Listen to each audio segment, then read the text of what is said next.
Oke ya, selamat pagi semuanya. Assalamualaikum warahmatullahi wabarakatuh. Kita mulai pembelajaran untuk hari ini ya. Ya, kita sudah nyampe di bab-bab akhir ya. Jadi kita sudah mestinya happy ya. Alhamdulillah semester ketiga hampir selesai. Ya, gimana? Happy ya semester ketiga ya? Jangan kebawa kata-kata senior Anda. Wah, chaos jurusan. Belum tentu, karena setiap orang beda-beda. Oke, saya paling suka semester makin tinggi makin suka saya. Kenapa? Terasa tantangannya. Oke.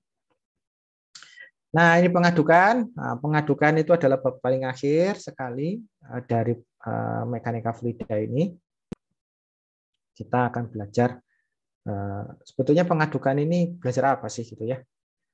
Jadi kita belajarnya macam dan kegunaan pengadukan. Kalau di lab TK ada namanya modul tangki berpengaduk.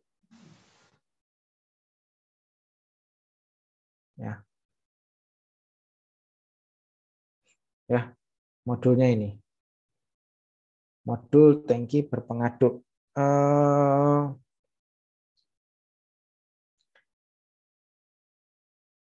Jadi mengapa kalau kita belajar tangki berpengaduk ya? Itu nanti tidak hanya karena kita nanti di labtek ada modul tangki berpengaduk, tapi ini penting sekali. Nah, penting sekali ketika kita mau men-scale up. Ya, scale up. Kemudian estimasi kebutuhan daya ya, macam dan kegunaan pengaduan.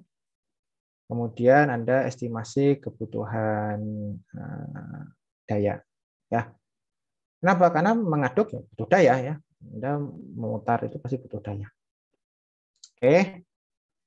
Jadi mengapa sih kita belajar pengadukan? Esensinya Anda tahu terpatri dalam otak Anda bahwa tidak mudah untuk melakukan perbesaran atau perkecilan, ya, bukan berarti tidak mungkin, tidak mudah, dan ada aspek pengadukan yang harus Anda perhatikan. Ya, itu. Bukan Anda punya proses 5 ml skala 5 ml reaksinya langsung di scale up aja 50 liter gitu. Nggak boleh kayak gitu. Kenapa? Karena itu nanti akan performanya turun atau hal yang lebih buruk terjadi. Performanya safety-nya tidak akan terjaga dengan baik. Oke. Nah, ini adalah peristiwa peradukan ya. Mengadukan itu seperti ini, fun ya. Nah, ini kita simulasikan dengan namanya computational fluid dynamics ya. Simple, diaduk aja ya. Apa itu diaduk ya? Simple. Gunanya apa sih kita mengaduk? Macam-macam. Jadi pencampur suspensi padatan ya. Apa sih Anda mengaduk kopi, gunanya apa? Ya supaya suspensi kopinya makin lama makin larut ya. Kemudian dispersi dari padatan ditingkatkan, kemudian fluidanya nyampur ya. Ya kan? Iya, ya, gitu aja ya. Kemudian pengadukan molekuler ini misalkan meningkatkan kecepatan reaksi, ya kemudian seperti itu. Emulsifikasi, ya kemudian pengadukan dalam pipa itu bagaimana? Ternyata kita juga bisa mengaduk dalam pipa. Bisa nggak? Bisa. Kenapa? Karena pipa seperti ini, ya kalau alirannya turbulen bagaimana? Dia akan ke sini kan ya? Ya nggak? Nah, ini pada dasarnya juga mengaduk. Sama namanya passive static mixer. Nah, seperti itu. Fun ya. Ilmu ini adalah ilmu yang paling fun daripada ilmu-ilmu yang lain. Mengapa? Karena paling kalau saya dulu membimbing modul paling senang itu modul teknik berpengaduk. Kenapa? Karena mahasiswanya itu mereka benar-benar have fun gitu ya, masukin kecap dalam ayat mereka, mereka melihat sesuatu yang berubah gitu. Dibanding modul lain semuanya masukin angka keluar angka gitu ya di dalam TK itu gitu. Tapi modul ini, kemudian modul KGC ya salah satunya itu fun. Kenapa? Karena benar-benar melihat fluida itu bagaimana, apa yang terjadi di situ ya. Dan Anda dengan melihat, dengan melakukan sendiri, maka Anda bisa terpatri seumur hidup Anda. Ya, itu gunanya. Mengapa Anda belajar hal ini? Ya. Jadi supaya Anda belajar bahwa proses scale up itu tidak mudah, dan Anda harus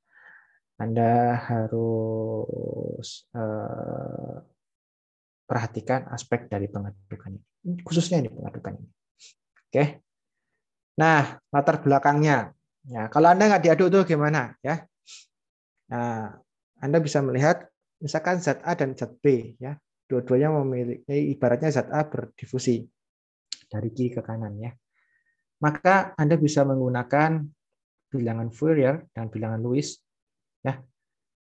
Anda bisa memperkirakan ya di sini, memperkirakan berapa sih waktu yang akan ini kan ya, ini waktunya kan pindah ke sini aja ya, waktunya pindah bertukar posisi untuk kalau Anda punya zat organik ya, punya difusivitas 1 kali 10 pangkat minus 9, difusivitasnya cukup ya, segitu ya, tipikal.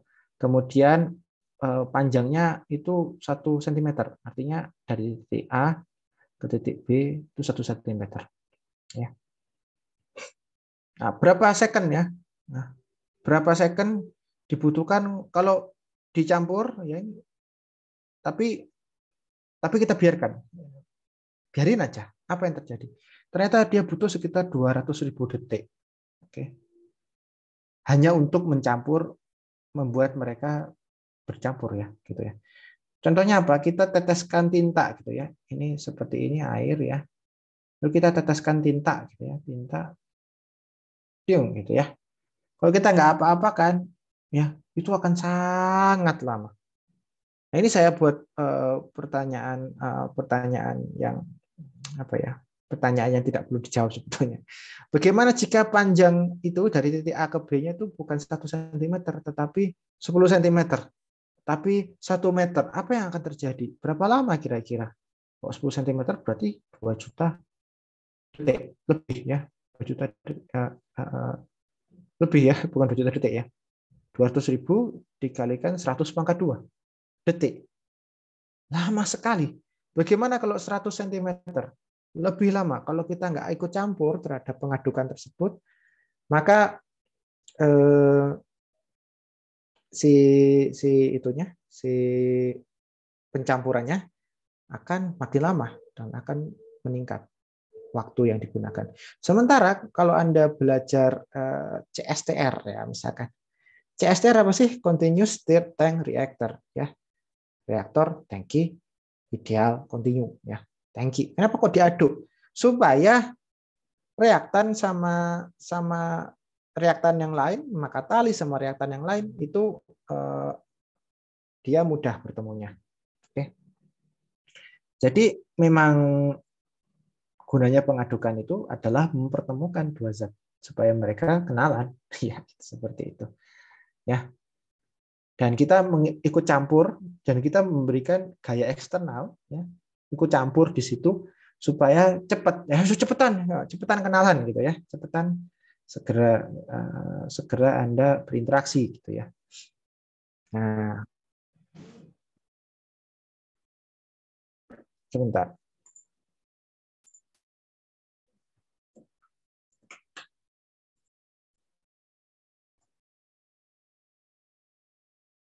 Oke. Nah, supaya mereka secepat mungkin berinteraksi. Nah, itu sebetulnya kita mengaduk. Ya. Jadi bukan kok kita mengaduk supaya bikin aliran muter-muter, nggak seperti itu. Tetapi kita mengaduk supaya kita segera bisa mempertemukan dua pihak atau tiga pihak atau empat pihak. Oke, nah itu saja. Nah, oleh sebab itu kita berikan gaya eksternal. Mengapa kok saya ambilkan ini? Sebenarnya ada di buku Nevers ya. Itu supaya memberitahukan kepada Anda magnitud pentingnya dari pengadukannya, seberapa pentingnya pengadukan tersebut. Oke. Pada peristiwa pencampuran ya. Digosok juga bisa. Ya, tapi kan Anda punya kalau Anda tahu bartender ya, bartender atau apa atau barista itu ya. Mereka bikin kopi cukup gitu. Ya kan jadi kocok ya itu sama saja mengaduk itu ya. Pengaduknya diam, air alirannya yang bergerak. Itu adalah salah satu ikut campur ya.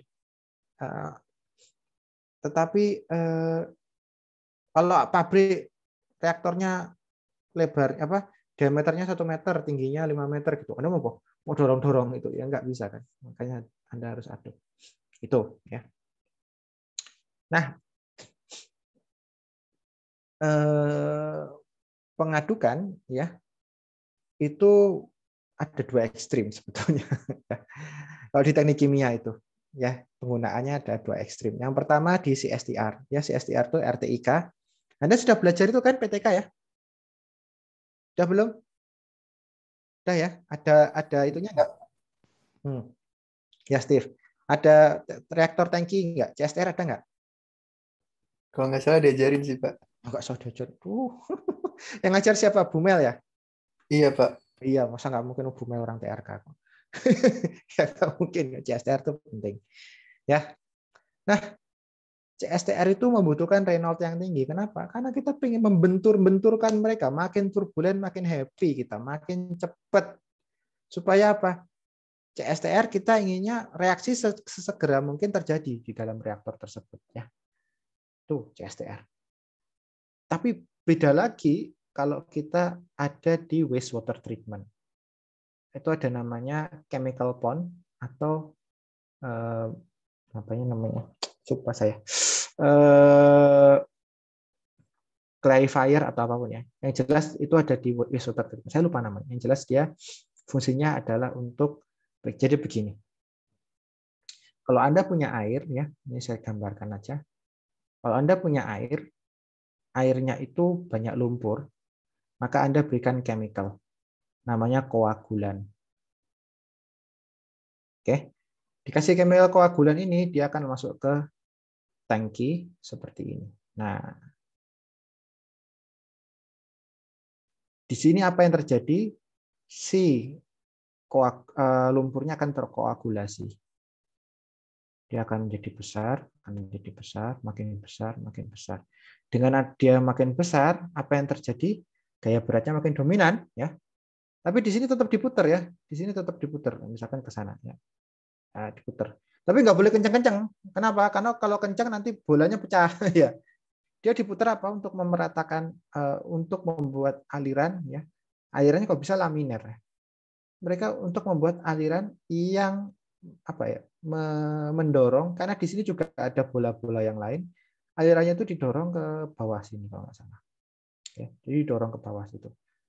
Jadi clarified ya. Di sini mereka tampung namanya sludge atau lumpur. Kalau saya nggak salah. Ya, artinya dia nggak boleh kencang-kencang ya, nggak boleh terlalu RPM-nya 3000 gitu, nggak boleh ya. Kenapa? Karena pecah. Kalau pecah nggak ada gunanya koagulasinya. Ya, karena kita kalau di air limbah atau di air yang berlumpur, kita inginnya memisahkan padatan dan cairan. Nah, di sini kita menggunakan yang kecepatan terminal kemarin itu ya. Kecepatan terminal itu bagaimana? Oke, di sini sludge-nya ke bawah, cairannya overflow-nya ke tempat lain, ini cairan bersih. Di sini diaduk juga, tapi bukan pengadukan, tapi agitasi. Ya, di agitasi di sini kita hanya untuk mengarahkan gerak fluida mengikuti pola tertentu. Ya, polanya muter ya harus muter karena laminar. Kita inginnya laminar, polanya muter, yang bola-bola. Dengan demikian bola-bola ini akan masuk ke bagian bawah ke clarified. Sementara airnya bersih, air yang bersih keluar. Ya, seperti ini. Ini pelan sekali nih, mengaduknya pelan sekali mereka. Dibandingkan yang pertama CSTR. Ya, CSTR itu kencang. Reynolds-nya tinggi, kita pengennya seperti itu. Nah, ini 2 kasus ekstrim yang ada di teknik kimia. Ya. Ya, kalau kasus ekstrim yang pertama kita sebut mixing ya. Ya, yang atau pengadukan, yang kedua disebut agitating agitasi. Ya, agitasi di sini kita menggerakkan fluida inginnya kita laminar ke pola tertentu. Itu ya, ini untuk pengetahuan aja. Oke. Nah, ada yang seru ya. Selalu seperti ini saja ya teknik kimia itu kalau di mekanika fluida apa yang dicari yaitu rejim. Ya. Habis dapat rejim apa yang dicari? Ya, kan dapat regimnya nih. Apa yang dicari? Nah, disinilah ada namanya, misalkan bilangan power. Bilangan power itu ya adalah bilangan yang mengkorelasikan antara besar daya yang digunakan pada suatu tipe pengaduk dengan tingkat turbulensinya. Suatu tipe pengaduk, ya. Jadi bisa beda-beda bilangan powernya antara pengaduk yang satu dan pengaduk lainnya. Nah, nanti Anda akan, jadi dengan di sini Anda mendapatkan bilangan power, dari bilangan power akan mendapatkan dayanya berapa? Sesederhana itu. Jadi Anda selalu ya, kalau Anda di mekanika fluida, kalau di pipa lurus friksi apa? Cari RE, cari fanning, cari F besar, cari delta P, ya toh? Ya enggak? Kalau di dua fasa juga sama. Misalkan cari RE liquid, cari fanning liquid, ya toh? Kemudian di sini Anda dapat delta P liquid, lalu di sini Anda mendapatkan delta P dua fasa, ya, jangan seperti itu. Kemudian kalau yang ergun kemarin sama, ya. Cari RE dari partikel tersebut, dapat fanning, dapat delta P. Apalagi? Cari apa lagi? Ya, yang berikutnya kita belajar apa lagi? Kemarin terakhir belajar apa? Kok saya lupa. Oh, dua fasa sudah. Oh, non-Newtonian, ya. Non-Newtonian juga sama. RE non-Newtonian apa? Hah? Fanning. Fanning dapat delta P.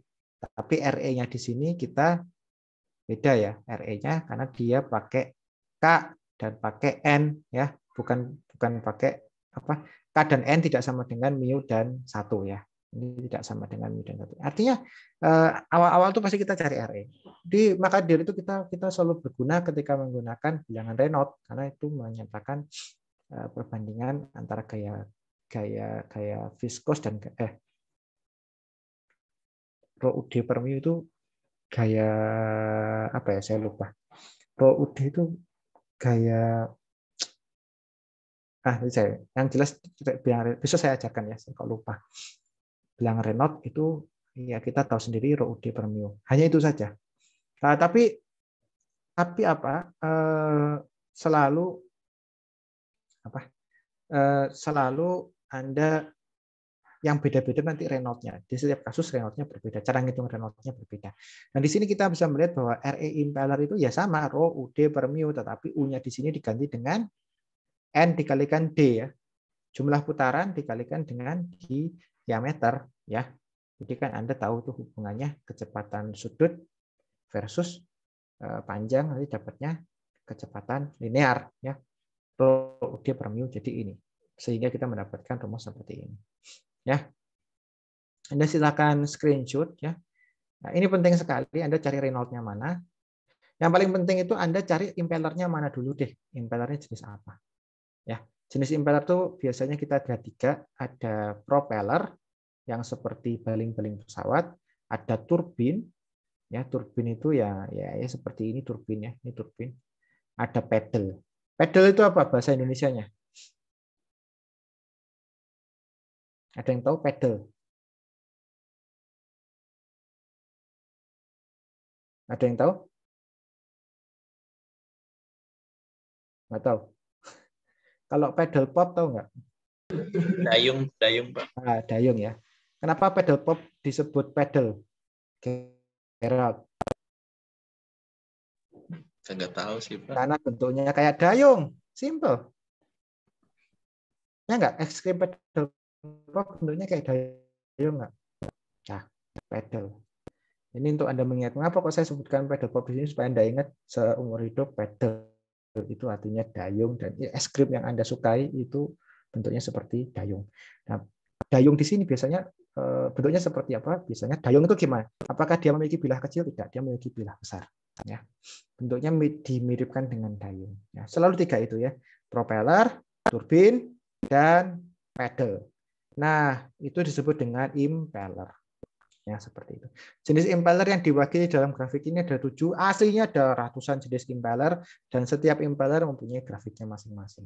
Oke. Ya, seperti itu. Oke, Rho UD per mu. Ya. Vario kalau ini bilangannya non-Newtonian gimana? Nah, itu rasakan sendiri.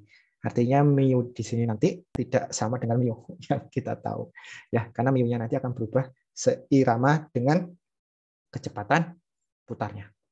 Nah, nanti repot. Nggak kita bahas dulu yang Newtonian ya. Ini contoh perhitungannya. Suatu pengaduk tipe 1, ini tipe 1. Diameternya 0,2 meter, digunakan untuk memutar air dalam tangki, diameternya 1 meter pada kecepatan 240 rpm. Berarti berapa itu? 4 putaran per menit ya. 4 putaran per detik ya, sorry. Estimasikan berapa daya yang dibutuhkan untuk pengadukan tersebut. Estimasikan. Mengapa estimasi? Karena kita nggak pernah tahu. Oke, saya nggak pernah suka itu pakai kata tentukan. You never know. Oke, estimasikan ya berapa? Ya, Anda selalu cari Reynolds impeller dulu bagaimana. Cari pasti semua dari RE. Setelah RE Anda dapat RE-nya berapa? 17.000 sekian. Berarti 17.000 itu ya 100.000 ya mungkin di sini ya. Ya, kan namanya juga log-log ini ya. Ya, oke 17.000, kemudian kurva tersebut dari tipe berapa? Tipe 1. Oke, tipe 1 berarti ini. Oke. 17.000 ya bilangan powernya mungkin sekitar 4 atau berapa. Yang jelas di atas sini. Ya itu ya 4 atau 5 ya deket lah ya. Itu 17.000 agak kanan, mungkin saya salah menggambar grafiknya. Waktu itu saya mengerjakannya, mata saya mungkin nggak benar. Anyway, dia akan ada di sekitar sini ya, 4 sampai 5. Ya. Lalu Anda hitung powernya berapa. Ya, dari bilangan power. Ya, dapat NP, dapat ini, maka Anda dapat kira-kira dayanya berapa? 82 watt. Oke. Nah, kalau bisa Anda pilih, kalau misalkan air, kalau air, Anda pilihnya pakai pengaduk yang mana? Ya, Anda mestinya memilih untuk Reynolds yang sama, Anda cari pengaduk yang memiliki kurva yang curam ke bawah. Mengapa? Dengan memiliki kurva curam yang curam yang ke bawah itu menunjukkan bahwa dia untuk menghasilkan bilangan Reynolds yang sama, ya, itu bilangan powernya kecil. Dengan demikian, ketika bilangan powernya kecil, maka apa? Bilangan powernya kecil, maka powernya kecil. Dan di situ, situ aja, tidak susah ya. Seperti itu, oke. Nah, sekarang ada anatomi dari pengaduk. Sampai sini jelas belum? Jangan itu dulu, jangan beranjak dulu. Sampai sini jelas belum step-stepnya, mahasiswa? Jelas belum Anda? Awal mana dulu yang dihitung, kemudian apa? Udah jelas belum? Jelas ya?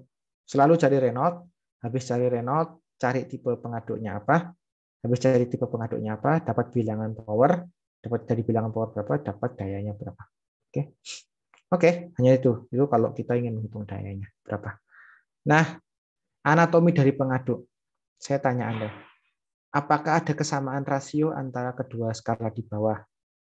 Jawabannya kemungkinan ada, ya. Saya nggak tahu karena saya nggak ngitung sendiri ya. Ini saya hanya cut and paste dari suatu publikasi. Ya, ada. Ya, misalkan di sini ada Z, ya. Di sini besarnya adalah T. Dari sini Z1 per T1 sama dengan Z2 per T2. Ya, ini misalkan reaktor 1, reaktor 2. Banyak orang langsung saja dibuat seperti itu, atau mungkin bahkan lebih buruk dari itu. Jadi ketika mereka melakukan scale up, mereka hajar aja. Oke, reaktor kita misalkan yang di lab, ini lab scale-nya itu di sini lebar 2 cm, tingginya misalkan 6 cm. Misalkan. Oke, kalau gitu volumenya berapa ya? Mereka langsung hitung aja. Oke, berarti PR kuadrat T. Volumenya adalah seperti itu. Lalu kita akan mempunyai reaktor baru dengan skala naik. Di sini naik misalkan 1000 kali lipatnya. Bahkan mereka tidak mengcopy diameter dan tingginya. Seringnya seperti itu. Anda akan hidup di negara dunia ketiga ya. Artinya kan seperti itu. Jadi jangan kaget. Anda harus bisa cerdas. 1000 kalinya. Jadi dia hanya akan apa? Oke, berarti kita akan beli V reaktor sama dengan 1000 dikalikan Pi dikalikan 1 dikalikan E kuadrat ya ini. Kemudian dikalikan dengan 6 cm. Ini adalah volume reaktor kita yang baru. Dan mereka nggak peduli dengan apa bilang Renault, mereka nggak peduli. Ini banyak sekali terjadi di industri. Apa akibatnya kira-kira?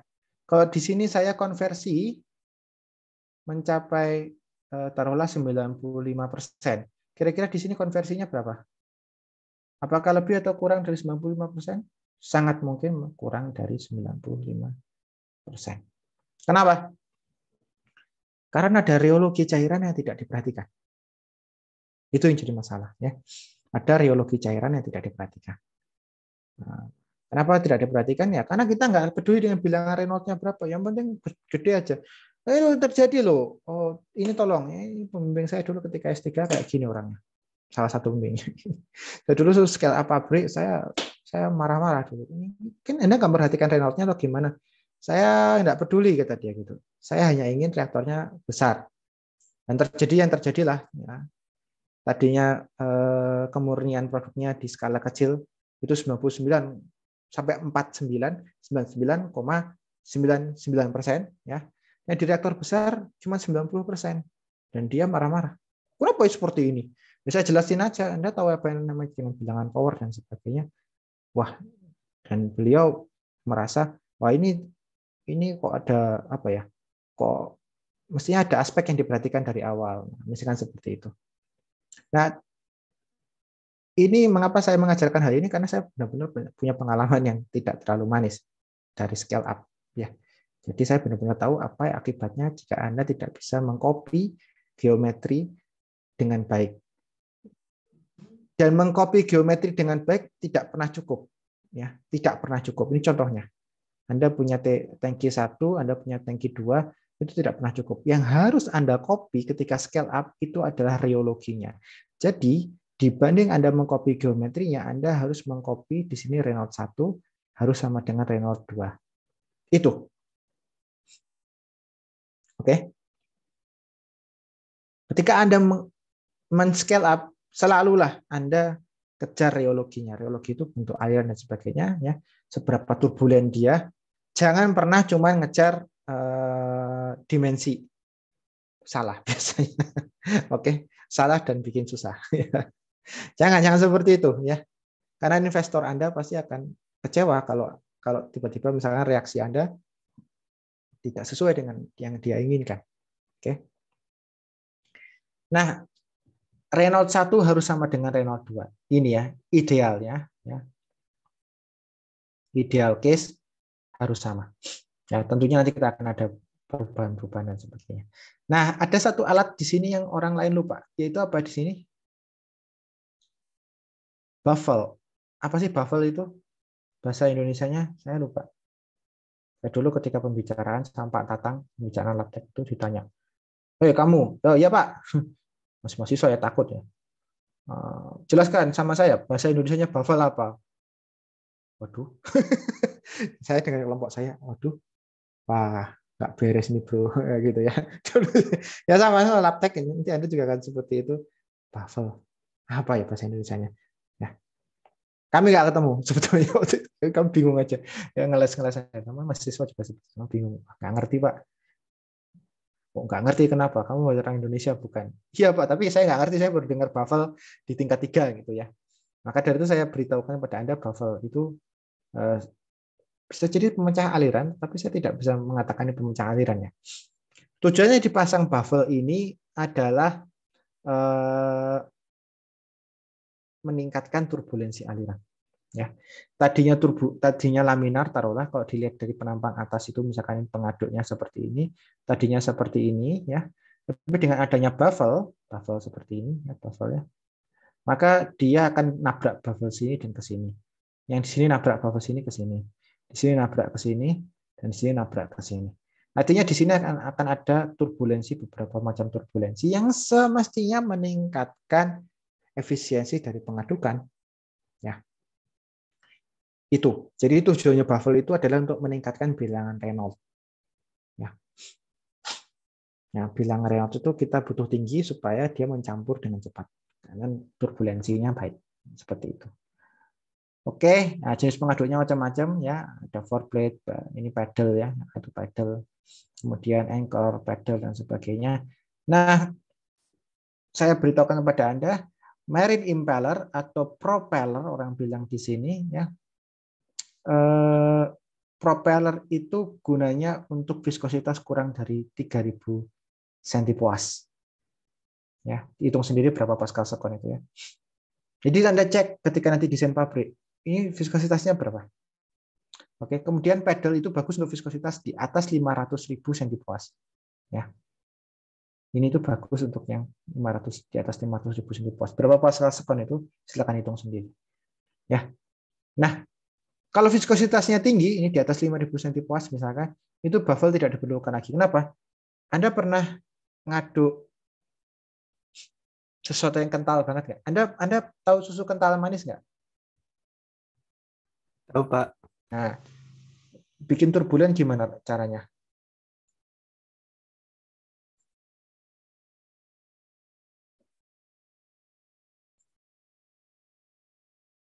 Bikin turbulen gimana caranya? Diaduk kayak Pak. Nggak bisa dibikin turbulen. Terlalu. Anda ngaduk madu bisa dibikin turbulen nggak? Nggak bisa, karena terlalu viskos. Itu, jadi gunanya kita tambahkan buffle itu untuk airan dengan viskositas rendah supaya turbulen. Kalau nggak ada buffle, kalau viskositasnya tinggi nggak usah pakai buffle. Oke, ini diingat-ingat ya. Ya seperti itu. Oke, dan ekstrimnya itu marine impeller itu orang bilang propeller itu seperti baling-baling pesawat. Itu untuk viskositas rendah dan RPM sangat tinggi. Oke. Ekstrim berikutnya adalah paddle. Paddle itu ingat ya, paddle itu bentuknya seperti dayung. Itu untuk viskositas biasanya kita banyak pakai untuk viskositas yang tinggi sekali. RPM-nya rendah ya. Kalau propeller viskositasnya rendah, kita pengennya RPM-nya tinggi. Kalau paddle itu viskositasnya tinggi, ya, tapi biasanya RPM-nya rendah. Kenapa? Ya nggak bisa lagi. Viskositasnya tinggi, Anda putar kayak gimana, kebakar mesin Anda. Nggak bisa diputar lagi. Ya, yang viskositasnya tinggi seperti itu. Seperti ngaduk susu kental manis pakai kipas gitu ya. Kalau Anda ngaduknya kan pakai tangan ya. Itu pun kalau Anda amati alirannya, apa yang terjadi? Alirannya itu nggak turbulen, alirannya itu laminar tapi bentuk lingkaran ya, vortex gitu ya. Ya, itu. Ya kalau Anda aduk madu juga sama. Itu alirannya hanya berbentuk lingkaran, tidak turbulen. Turbulen itu kok alirannya ya seperti ya benar-benar muter, ada banyak siklon-siklon kecil gitu ya. Banyak turbulensi kecil itu biasanya turbulen. Tapi kalau Anda aduk madu mau kencangnya 3000 RPM, 1000 RPM, ya madu adalah madu ya, muter-muter aja seperti itu. Ya. Oleh karena itu kita nggak bisa pakai propeller. Ya, nggak bisa pakai propeller. Kita bisa pakai paddle situ. Makanya kalau kita mewarnai madu itu lamanya nggak ketulungan ya. Anda mau mewarnai cat, lamanya nggak ketulungan. Dibanding Anda mewarnai cairan non viskos seperti air. Oke, nah buffle ini biasa dipakai untuk viskositas di bawah 5.000 centipoise. Ya, cepat ya ini diingat-ingat ya. Kali aja kalau di ujian. Oke, nah penggunaan buffle ya itu meningkatkan turbulensi, tapi sayangnya satu, apa yang terjadi di sini? Ya, ini unbuffled, ini buffled. Apa yang terjadi? Bilangan powernya lebih gede. Kalau bilangan power gede, artinya penggunaan dayanya lebih besar. Oke, ya. Nah, ini coba bisa nggak saya play ya? Bentar. Oke, bentar dulu saya share.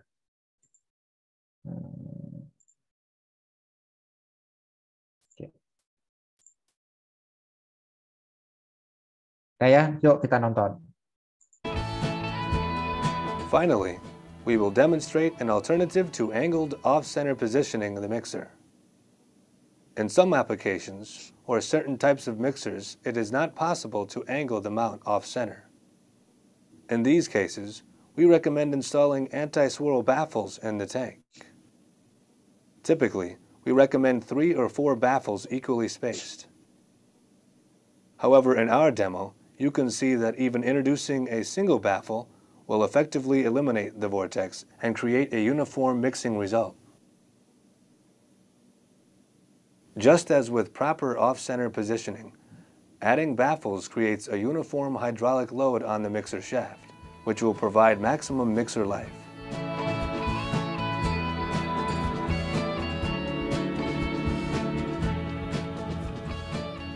Oke ya, paham ya efek penggunaan baffle itu bagaimana ya. Jadi ketika tidak ada baffle, tadi terbentuk apa? Vortex ya kan? Vortex di sini ya. Tapi ketika ada baffle, apa yang terjadi? Ya, alirannya lebih turbulen. Ya. Vortex itu, ya, vortex tidak sama dengan turbulensi loh ya. Vortex atau pusaran tidak sama dengan turbulensi. Ya, nggak sama ya. Justru kalau di aliran melingkar, kita lihat dari atas, begitu ada vortex itu menandakan dia laminar aslinya ya, laminar, tetapi arahnya aja muter-muter. Karena kita tidak ingin ada vortex, karena vortex itu waste of energy, ya, kita pasang di sini baffle. Supaya apa? Supaya ada yang ketahan di sini, ya, beberapa aliran yang ada ketahan, jadi dia meningkatkan turbulensi. Ya, di sini dia ketahan ke sini, maka dia akan tabrakan dari aliran di sini dan ini muter-muter kecil-kecil. Jadinya dia lebih baik dalam pencampurannya. Oke. Paham ya penggunaan baffle itu untuk apa? Nah, pola alirannya ya Anda harus perhatikan di sini ada pola arah aliran aksial dan radial ya. Intinya Anda ingin meningkatkan bilangan Reynolds-nya aja ya. Seperti itu. Ini bisa dilihat kalau Anda praktikum bagaimana arah aksialnya, bagaimana arah radialnya menggunakan balon atau menggunakan tinta ya, seperti itu. Nah, sekarang perbesaran skala ya. Perubahan skala itu ada dua macam prioritas. Yang pertama prioritas tingkat turbulensi atau bilangan Reynolds. Kita kejar bilangan Reynolds-nya. Ya. Bayangkan apabila skala dari contoh pada slide 7 diperbesar skalanya sampai 2 kali. Berapakah kebutuhan energinya? Kita tahan aja ini bilangan Reynolds-nya ya. Reynolds impeller-nya kita tahan, tetapi diameternya naik ya kan. Nah, Reynolds-nya kita tahan ya. Dengan demikian kita mendapatkan bahwa di sini dayanya naik berapa kali lipat? Ya 80 menjadi 3.200, itu sekitar 40 kali lipat. Ya. Kalau kita benar-benar kejar skalanya, kejar bilangan Reynolds-nya. Tapi kita juga bisa mengejar daya per volume yang dipertahankan di sini. Ya, daya per volume itu kita bisa hitung ya, bahwa dengan daya per volume yang baru kita bisa cek berapa RPM di sini ya. Oke, dengan menggunakan hubungan ini. Ini hubungan heuristik ya. Ingat ya, penurunannya dari mana nggak ada. Ini adalah hubungan heuristik. Oke. Nah, sering dipakai di industri seperti ini ya. N2 per N1 sama dengan D1 per D2 pangkatkan 2/3. Di sini Anda lihat kalau tadinya 240 RPM, tapi karena besar tankinya nggak mungkin sama dengan 240 RPM, maka kita akan mendapatkan RPM yang lebih kecil.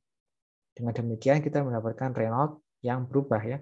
Reynolds-nya bukan 71.000, melainkan Reynolds-nya 44. Di sini NP-nya sama sekian, nah, kita bisa mendapatkan power-nya adalah ini. Ya kenapa? Karena power-nya itu adalah fungsi dari bilangan power, jumlah putarannya dan diameternya. Oke. Jadi menjadi di sini hanya sekitar 800 watt. Anda bisa melihat di sini ada dua aspek yang selalu kita kejar yang jelas ya. Aspek benar-benar sama Reynolds-nya dan atau aspek prioritas pemakaian energi. Kalau kita jadikan ini dua-duanya reaktor ya. Ini kita CSTRA dan di sini CSTRB. kemungkinan apa? Di sini XA lebih tinggi, XA di CSTRA akan lebih tinggi dari XA di CSTRB. Pasti itu seperti itu. Kenapa? Karena satunya nggak diputar. Bukan. Satunya putarannya lambat, kok nggak diputar. Putarnya lambat. Seperti itu. Ya. Jadi nggak susah. Oke. Anda bisa melihat di sini bahwa pada pengadukan itu ada batas masa, ada fasanya. Ada makro mixing ya di luar, kemudian micro mixing seperti ini. Ya, ada kalanya penambahan kecepatan pengadukan tidak lagi meningkatkan laju perpindahan massa, dan itu terjadi di reaktor, sehingga kecepatan pengadukan pun tidak bisa hanya sekedar ditingkatkan untuk mempercepat perpindahan massa. Ya, ini RPM pengadukan, laju reaksi biasanya naik ke sini. Ya. Ya, nggak bisa lagi, dan nggak bisa lebih tinggi lagi. Nah, itu karena apa? Karena si boundary-nya ini dengan pengadukan ini sudah hancur, ya, sudah dihancurkan oleh turbulensi dari aliran Anda. Akhirnya Anda nggak boleh asal aduk aja gitu, nggak boleh ya. Tapi lebih tepatnya Anda harus berpikir mana titik optimum dari RPM pengadukan. Karena RPM pengadukan makin tinggi, kira-kira apa di sini makin tinggi? Ke kanan ya, sorry. Apa yang kira-kira makin tinggi? Yang tinggi adalah energi ya. Apalagi yang tertinggi? Itu uang ya. Ya kita kan adalah ujung-ujungnya duit. Yang jelas ini adalah uang juga kalau terlalu tinggi pengadukannya. Ya. Penutup, tidak ada aturan yang sangat baku untuk memperbesar skala, meskipun tidak serta-merta secara kongruen atau sebangun dimensi pengaduk dapat ditingkatkan. Jadi tetap nggak ada aturan baku, yang jelas Anda tahu estimasinya kira-kira berapa. Kita mau kejar bilangan Reynolds berapa, atau kejar apa tadi yang paling penting. Ini penting juga. Anda screenshot ini ya, atau Anda screenshot ini penting sekali slide-nya. Ya, P per V-nya Anda kejar, ya, kejar di sini. Dengan demikian, Anda bisa mengestimasikan berapa daya yang dipakai ketika Anda melakukan scale up. Dan ini efisiensi pengadukan tidak secara tepat, secara matematis diperkirakan itu nggak bisa. Ini cuma diestimasikan. Ya, efisiensi dari pengadukan seringkali didapatkan dari pengalaman perbesaran skala via skala pilot. Itulah mengapa teknik kimia berguna ya. Jadi ini Anda punya ini teman Anda nih bikin apa di sini? Teman Anda bikin vaksin ya. Skalanya berapa vaksin? 10 mikroliter mungkin ya. Terus Anda ingin memperbesar skalanya. Jualan yuk. Sehari saya pinginnya 10 liter gitu. Wah, ini masalah kalau tidak ada scale up tidak ada scale up yang benar, itu Anda masalah. Kenapa? Karena reologi dari reaksinya, reologi dari reaktornya itu tidak diperhatikan. Jadi ini sebetulnya memberikan skill Anda ketika mengerjakan pengadukan ini. Ini memberikan skill kepada Anda untuk berpikir secara engineer ya. Anda harus bisa berpikir secara engineering bahwa saya kasih tahu aja kepada Anda apa ya, engineer itu tidak hanya menghitung, meskipun menghitung adalah backbone dari engineer, tetapi seringkali atau hampir semua keputusan engineering itu kalau ada data lapangan, mereka pasti akan perhatikan data lapangan dibanding data perhitungan.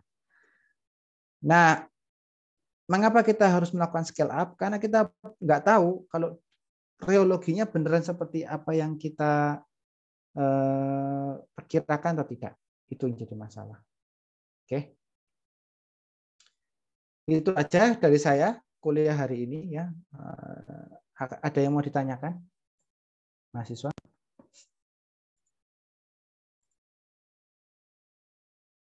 Ada yang mau tanyakan? Mau tanya, Pak. Oh ya, silakan. Siapa ini? Steve, Pak. Steve gimana, Steve? Mau nanya, itu kan berarti ada bisa dua yang dikejar antara dayanya atau kayak dia mau mempertahankan Reynolds-nya gitu kan, Pak? Berarti kayak cara tahu mana yang kayak kita mau kejar itu gimana, Pak? Dari perbesaran skala pilot, Steve. Kita nggak tahu sebetulnya. Kita hanya bisa estimasikan aja. Oke. Jadi karena kalau kita kejar Reynolds, itu pasti operating expenditure-nya naik ya. Kenapa? Apa? Operating expenditure-nya naik. Kenapa? Karena dayanya meningkat drastis ya.